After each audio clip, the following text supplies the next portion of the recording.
अच्छा, ऐसा धोखा हमारे साथ किया, भोगोगे तुम। ये जो निकलता है ना भोगोगे, ये अकाट्य होता है।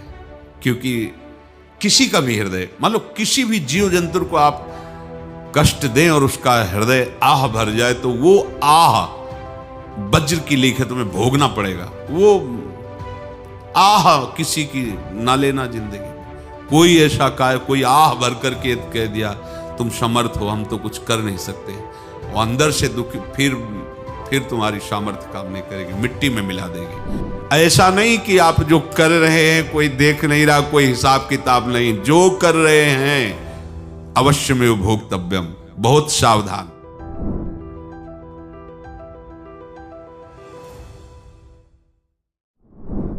जीव स्वयं नित्य निरंतर कर्मों के जाल को रच रहा है और अपने आप को बांध रहा है। आपको मुक्त होना है, बंधना नहीं है। जीव का जन्म कर्मों के अनुबंध से होता है, कर्मों के बंधन से होता है, और उसको अपना ऋण चुकाना होता है। कर्मानुबंध ये बहुत सूक्ष्म विषय है। जैसे आप जिस परिवार में जन्म लिए हैं, तो उस परिवार के लोगों से आपका ऋण है, इसलिए उसी परिवार में आप आए हैं। और ऋणानुबंध, उसको बिना चुकाए या बिना वसूल किए आप वहां से जाएंगे नहीं। आपको लेना है तो वसूल करना है, और देना है तो चुकाना है। ये पूर्व के जन्मों से निश्चित किया गया है। जैसे किसी के यहां पुत्र हुआ, जन्म से ही पैसा खर्चा शुरू हुआ, जो बड़ा हुआ तो उद्दंडता के द्वारा मार पूरे परिवार को क्लेश पर क्लेश देता चला जा रहा है। ये तुम्हारे कर्म का फल है। या ऐसे शक्तिहीन बुद्धिहीन ऐसे पागल पूरे जीवन सेवा करो, तुमसे अपना हिसाब चुकाने के लिए वो आया है। अब परिवार के जो सदस्य जुड़े आके, मतलब पत्नी आते ही पूरी हृदय में आनंद, परिवार में आनंद, और जीवन भर वो आनंद ही सुख देने के लिए उसका जन्म हुआ। वो अपना ऋणानुबंध मुक्त, और आते ही भयंकर क्लेश खड़ा कर दिया, बीच में दीवाल और झगड़ा वैसा, फिर अतरे दिन मारपीट शुरू, कलह अशांति, पूरा जीवन नरक हिसाब करने आए। यहां ऋण चुकाए बिना कोई जा नहीं सकता, ऋण चुकाना पड़ेगा। किसी का ऋण वसूल करना है तो किसी को ऋण चुकाना है, दोनों काम करने होते हैं। अनेक जन्मों में अनेक लोगों के साथ हमने जो बर्ताव किए हैं, अच्छे या बुरे, वो होंगे। अब किसी आदमी को हम जानते नहीं, अचानक मिला, अचानक टक्कर लगा और मार पीट गाली गुप्ता सब कर दिया, चुपचाप सह लो। क्यों? ये आपका हिसाब है, पूर्व का हिसाब। हमारा उससे कोई द्वेष नहीं, कोई संकल्प नहीं। अचानक घटना घटी और हमसे द्वेष करने लगा, हमें पीटने लगा, हमें गालियां दे, ये हिसाब है, चुपचाप सह जाओ। अपने घर का भाई ही भारी दुश्मन बन गया और क्लेश दे, हिसाब है। एक प्रभुदत्त ब्रह्मचारी जी की वाणी में पढ़ा था, एक महात्मा जी भ्रमण करते थे, तो उस समय असरफियां चलती थी, मोहरे असरफियां, तो उनको भेंट में देते लोग। तो या तो ठाकुर सेवा में लगे तत्काल, या संत सेवा में तत्काल लगे, उसका संग्रह करके डोलना ये ठीक नहीं है। बैरागी के लिए सिद्धांत में ये ठीक नहीं है। तो जब 2, 4, 6, 8 ऐसे मोहरे हुई, तो उन्होंने विचार किया कि और भ्रमण करके जब काफी मोहरे हो जाएंगी तो प्रयागराज में जब कुंभ पड़ता है, एक बार पूरे सब अखाड़े के संतों को, अलग अलग संप्रदाय सब संतों को बुलाएंगे और सबको पवाएंगे। अब साधु है तो यही विचार करेगा, और क्या विचार करेगा। तो उन्होंने ऐसे डंडा बनवाया, बेंत, जो ऊपर से चूड़ीदार और भीतर पोला, और मोहरे उसमें डालते गए। और भ्रमण, जहां जहां श्रद्धालु भगत थे सबके यहां जाना, और इच्छा रखना कि एक मोहर तो दे दे दक्षिणा में।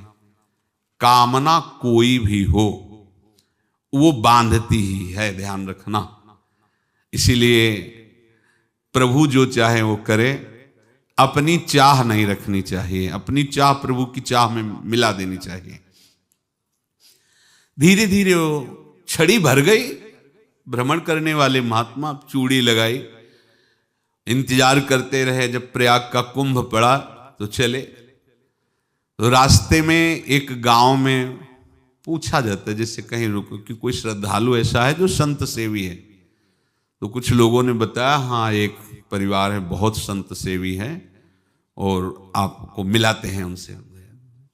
आइए महाराज, घर में रुका।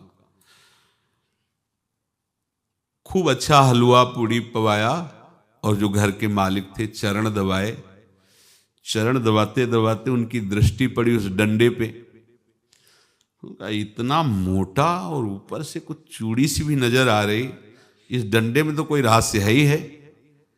अब महात्मा जी को खवा पिला के सुला दिया। महात्मा जी जब सो गए तो पत्नी से धीरे से कहा, वो डंडा लाओ बाबा जी का डंडा। वो चूड़ीदार जो ही खोला पलटाया तो सैकड़ों मोहरे। ऐसे संत रोज पधारे भगवान, तुम आनंद हो जाए फिर क्या। पत्नी से कहा, नाप के कंकड़ लाओ। वो तो महात्मा जी तो खाए खीर पूड़ी, आराम से सो रहे। रात में पूरी प्लानिंग करके उसमें कंकड़ भर के चूड़ी लगाकर सिराने रख दिया, सारी मोहरें हटा ली। महात्मा जी आराम से छड़ी उठाए तो वजन पक्का। वैसे बड़े लोग चतुर होते हैं, पर ये नहीं जानते कि कर्म कितना भयानक होता है। और उनकी कोई संतान नहीं थी, पर धन में इतना प्रेम उनको था। बहुत सावधान। साधु महात्माओं के पास जो अर्थ है, गृहस्थी अगर आता वहीं से है, पर अगर उसको जोर जबरदस्ती या किसी छल कपट से, तो वो उसका विनाश ही करता है। आज तक का प्रमाण है। अब उनको ये भाव पता नहीं होगा, या पता होगा तो लोभ के कारण वो उसको मान नहीं पाए होंगे। महात्मा जी गए प्रयाग में, किसी अखाड़े पर रुके और वहां प्रार्थना की कि कल जो है संपूर्ण अखाड़ों का निमंत्रण किया जाए और सब संतों को भोग पवाया जाए और उनको दक्षिणा भी दी जाए। महंत ने सोचा कि बहुत बड़ा है तो उत्सव है, क्योंकि प्रयाग में कितने हजारों संत महात्मा सब। तो उनका महाराज बोरों इसमें चीनी और टीनों घी लगेगा, सब व्यवस्था। बोले आप मंगाइए, एक एक हिसाब हम करेंगे, हमारे पास सब व्यवस्था है। बोले कुछ तो पहले दे दो, वो इकट्ठे देंगे हम। उनको था कि अगर हम छड़ी खोला और दो चार मोहरे दी, किसी को पता लग गया तो गड़बड़ हो सकती। बोले हम भंडारे के समय आखिरी में सब कुछ आपको दे देंगे। ठीक है। वो अपने पास से पैसे लगाकर खूब जितना सामग्री सब लाए, लाखों की, और सब संतों को निमंत्रण कर दिया। संत जन निमंत्रित हो गए, भंडारा बन रहा है। तब वहां के महंत है और उनका देखो भंडारा भी बन रहा है, संतों को निमंत्रण। अब आप अर्थ की व्यवस्था कीजिए, क्योंकि इतनी बड़ी हमारी सामर्थ्य नहीं थी जितना हमने किसी तरह हमने व्यवस्था की। अब मुझे अर्थ चाहिए, तभी आगे की व्यवस्था बढ़ेगी। संतों को दक्षिणा देंगे और जिनसे अर्थ लिया उनको दे। देखो रसोई बन गई है सब। उनका छत में विश्वास नहीं तो ये अभी चूड़ी खोली। उनको तो था ना कि मोहरे हैं, कंकड़। तो जैसे कितना उनको सदमा लगा होगा। हजारों संतों का निमंत्रण, रसोई बन, मतलब संत हो के छल कपट। तो उनका महाराज आपने तो हमारा नाश कर दिया, जो महंत थे। अब बताओ रसोई बन गई, संत निमंत्रित हो गए और आप ये कंकड़ दिखा रहे हैं हमको। आपने तो हमें बर्बाद कर दिया, हमारी इतनी सामर्थ्य नहीं थी, आप पहले बता देते। संत होकर ऐसा छल कपट। अब वो बोले तो क्या बोले, क्योंकि उनको पता था कि मोहरे हैं इसमें। अंदर से उनका चिंतन गया उसी सेठ के पास, अच्छा ऐसा धोखा हमारे साथ किया, भोगोगे तुम। ये जो निकलता है ना भोगोगे, ये अकाट्य होता है। क्योंकि किसी का भी हृदय, मान लो किसी भी जीव जंतु को आप कष्ट दें और उसका हृदय आह भर जाए, तो वो आह वज्र की लेख है, तुम्हें भोगना पड़ेगा। वो देखो भीष्म जी को भोगना पड़ रहा है ना। सांप को ऐसे धनुष की नोक से उठाया और बंबूल के कांटों के ऊपर फेंक दिया, कई दिन तक शेदा हुआ, वो आह भर करके मरा। तो आपको 6 महीने बाणों की सैया पर आह किसी की ना लेना जिंदगी में। कोई ऐसा कोई आह भर करके कह दिया तुम समर्थ हो, हम तो कुछ कर नहीं सकते, और अंदर से दुखी, फिर तुम्हारी सामर्थ्य काम नहीं करेगी, मिट्टी में मिला देगी। फिर ये तो संत थे और भगवत आराधना के लिए, संत आराधना के लिए ही ऐसा किए हुए थे। अब इनका कैसे मुंह दिखाएं, अब क्या करें। सुबह संत जन आएंगे, सबके बीच में हमारी कि देखो इन्होंने, अब क्या करें।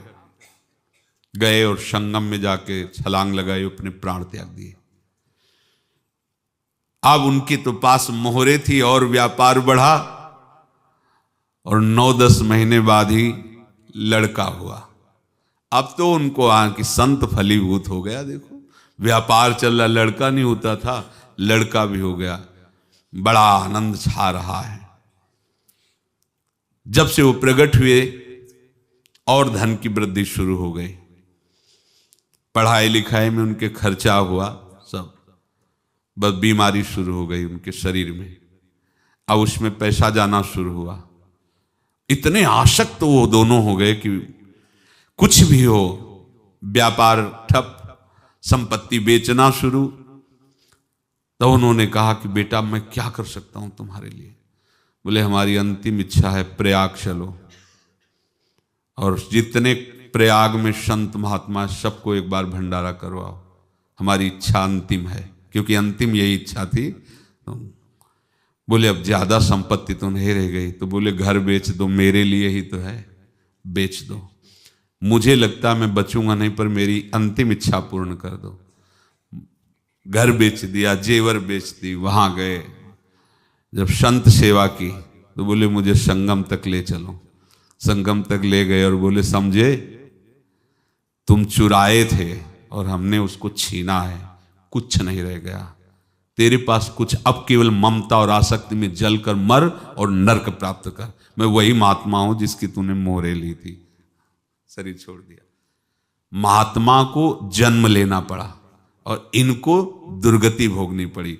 ऋणानुबंध होश में, ऐसा नहीं कि आप जो कर रहे हैं कोई देख नहीं रहा, कोई हिसाब किताब नहीं, जो कर रहे हैं अवश्य में भोक्तव्यम, बहुत सावधान। अनेक जन्मों में अनेक लोगों से जो कुछ लिया दिया है, इस लेने देने को मिटा देने के बाद ही तुम मुक्त हो गए। इसीलिए एक उपाय है, लेना न देना मगन रहना। क्या? मालिक को समर्पित हो जाओ, मालिक को अपना माना हुआ समर्पित कर दो, खत्म। अहम त्वाम स्वरूपापेभ्यो मोक्षयिष्यामि, सब खत्म। आगे पीछे लेना देना सब खत्म।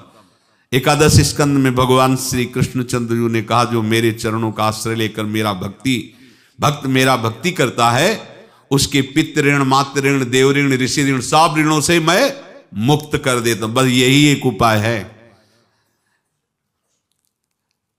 जो इसके बंद करने का उपाय भक्तों के लिए है, वो यही है, भगवान की शरण में होकर अपना माना हुआ पूरा भगवान के अर्पित कर दो। अर्पित करने का तात्पर्य उसमें अहम हटा दो। तो दियम वस्तु गोविंदम तुभ्यमेव समर्पये। जिनसे तुमने सेवा करवाई है उनकी सेवा करनी पड़ेगी, जिनसे तुमने जो कुछ लिया है उनको देना पड़ेगा। ये लेने देने का व्यापार जब तक समाप्त नहीं होगा तब तक तुम्हारा जन्म मरण चलता रहेगा।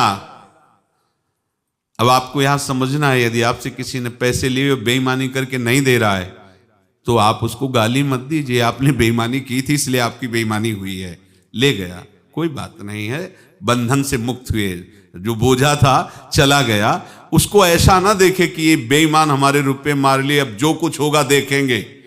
अगर आप आगे नया कुछ करते हैं तो फिर आगे का हिसाब आपको भोगना पड़ेगा, ध्यान रखना। ऐसा नहीं है कि आपको भोगना नहीं पड़ेगा। एक ही उपाय है कि अब जो शरीर धारण किए इसी में जो भोग ले, आगे ना होना चाहिए। तो क्या करे? सर्वतो भावेन भगवान की शरण ले ले। ये तो सर्वाणि कर्माणि मयि सन्न्यस्य मत्पराहा अनन्येनैव योगेन माम ध्यायन्तु उपासते तेषामहं समुद्धर्ता मृत्यु संसार से। ये बड़ा कठिन है पार होना, कोई छोटी मोटी बात है। एक महात्मा बाल्यावस्था से भजन करते थे, शालिग्राम भगवान पास रखते थे और उन्हीं की आराधना करके बस पाठ नाम जप और भ्रमण करते थे। यौवन अवस्था थी, गंगा जी के किनारे अपने ठाकुर को विराजमान करके स्नान करने के लिए कपड़ा ही उतार रहे थे कि 90 लोग आ गए, भाला तलवार सब लेकर, मारो मारो इसको मारो, घेर लिया। तो उन्होंने हाथ जोड़कर कहा हमने क्या अपराध किया, कोई सुन ही नहीं रहा। तो उन्होंने कहा मार तो डालोगे ही आप 90 लोग, हम कोई अस्त्र शस्त्र तो लिए नहीं, एक बार हमें गंगा में डुबकी लगा देने दो और अपने ठाकुर को स्नान करा देने दो, फिर इसके बाद आप मार देना। भगवत इच्छा से वो लोग रुक गए, स्नान किया और अंदर से प्रार्थना की, प्रभु ये क्या लीला है आपकी, आपके सिवा मेरा कोई है नहीं और ये मुझे मारना चाहते हैं। तो भगवान ने जानते हो क्या कहा उनके अंतर में, तुम मेरे में ध्यानस्थ हो करके शरीर को छोड़ो, ये लोग मारेंगे। ये मेरे भजन का फल है कि तुम्हें 90 जन्म नहीं लेना पड़ेगा, एक ही जन्म में 90 मिलके, तुमने 90 हिंसा की थी पूर्व में, तो तुम्हें 90 बार जन्म लेना होता और एक एक करके मारते। ये मेरे भजन का प्रताप है कि एक बार में ही 90 का हिसाब हो जाएगा। तुम आंख मूंदो, मेरे ध्यान में मगन रहो, मेरे प्रताप से तुम्हें कोई चोट नहीं होगी और स्वाभाविक मूर्छा अवस्था में प्राण तुम्हारे छूट जाए। ऐसा ही हुआ, ऐसा हुआ। तो ये बात समझ लो कि ये जो कर्मानुबंध है, ऋणानुबंध है। आप देखो, अगर शाप महात्माओं ने दिया कि तुम्हारे वंश का इससे विनाश होगा, तो भगवान भी परम धाम जा रहे तो उसी कील से, बाण की नोक में जो मछली लील गई थी छोटा कण, उसी से की नोक बनाई और उसी नोक को प्रहार किया, भगवान के श्री चरण में वही बाण की नोक लगी और भगवान ने स्वीकार किया ना। भगवान का बड़ा लीला विचित्र है। अगर छुप करके उधर रामावतार में बात, तो इधर ऐसे स्वीकार किया है भगवान ने। ऐसा कहीं नहीं दिखाया कि मैं भगवान हूं तो मैं अपने लिए, ऐसा नहीं दिखाया। नारद जी का हित किया पर नारद जी ने शाप दिया तो भगवान ने स्वीकार किया। बंदरों ने ही सहायता की, जैसा बोले थे वैसा। ये लीला इस शरीर में भोगनी पड़ेगी। हाँ, ज्यादा को कम में भुगता देंगे, पर अब अगला शरीर ना मिले इसके लिए सर्वतो भावेन भगवान के आश्रित हो जाए। जैसे आपने दुकान फैला रखी है तो उसमें दो काम होते हैं, लेना और देना। किसी को उधार दिया है तो हमें उससे लेना है, और कोई नगद देकर सामान ले रहा है तो उसे सामान देना है, या उधार लिया है तो हमें उधार देना है। अब अगर दुकान बंद करनी है तो तुम्हें देने वालों पर जोर देना है, लेने वालों पर जोर नहीं। लेने वाला तो जाओ हम क्षमा किया, समर्पित किया, हमारा कोई संबंध नहीं, खत्म हो जाए, वो खुशी हो जाएगा।